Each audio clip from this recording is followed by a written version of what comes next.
Yo everyone, welcome to another brand new video. This is a boy here again, Israt. I'm back again with another brand new video. So if you are new to this channel, make sure you go and hit that subscribe button, give me a like and comment down below anything that you want. In today's video, we're gonna be talking about top richest Somali YouTubers here on YouTube platform. So there are so many talented Somalis here on YouTube. We are not going to talk about musicians on YouTube getting millions of views. No, there's nothing like that here. We are only talking about individual creators, people who came out of nowhere to make something on YouTube. So let me explain how I'm going to analyze their income on YouTube. First thing that brings money on YouTube is the amount of views you get on your videos. Is the amount of views that your channel gets on daily basis, and that's pretty much easy to estimate and calculate exactly how much this person made on YouTube. There's something that on YouTube that is called CPM. So we're going to use this CPM to analyze how much these YouTubers make on YouTube. So without further ado,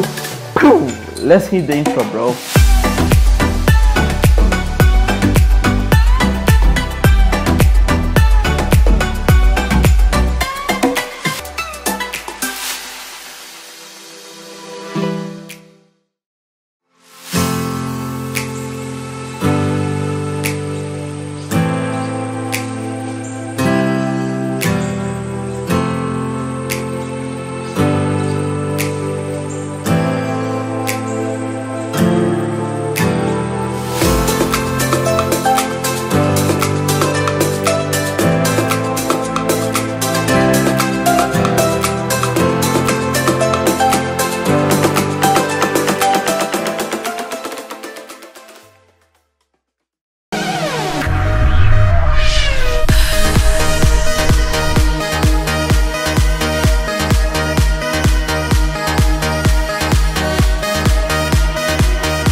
So that's for today's guys. If you enjoyed this video, make sure you give it a thumbs up.